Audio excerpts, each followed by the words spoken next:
Vous dites si on avait déghettoisé. Et ça, sincèrement, je vous le reconnais, vous êtes très fort sur l'emploi des mots. Et on sent bien votre formation trotskiste, ou tout à fait, on reconnaît le trotskiste en vous. Mais les mots que vous avez employés dans votre vie ont toujours été utilisés à dessein, ils ont touché juste, et à mon avis, ils ont fait beaucoup de mal. Je vais vous donner quelques exemples.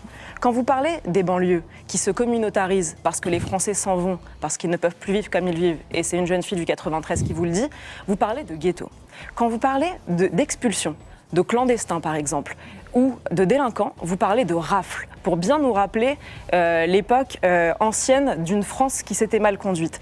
Quand vous aviez dû choisir un logo pour SOS Racisme, vous avez choisi une main jaune. Et à l'époque, vous expliquiez que c'était très intéressant parce que ça renvoyait à l'étoile jaune. Et ça, c'est très grave, parce que vous mettez dans la tête des gens précisément ce que je vous disais tout à l'heure, qui touche à un arabe, touche à un juif. Vous avez joué sur la culpabilité française. Et en jouant sur la culpabilité française, vous avez créé le ressentiment qu'on connaît aujourd'hui. Parce qu'on ne dira pas à des gens qui doivent s'assimiler, s'intégrer, ou ce que vous voulez, le droit à la ressemblance, appelez-le comme vous voulez. On ne dira pas à des gens qu'ils doivent nous ressembler quand on leur apprend qu'on est des oppresseurs et des nazis. Et c'est malheureusement le sentiment sur lequel vous avez joué, en parlant de rafle, en continuant de parler de ghetto jusqu'à aujourd'hui. Les ghettos, c'est quelque chose historiquement de très grave. C'est pas anodin de dire qu'on a créé des ghettos. On les a pas créés, les ghettos. Ils se sont ghettoisés parce qu'ils vivent entre eux et qu'à la fin, les autres s'en vont.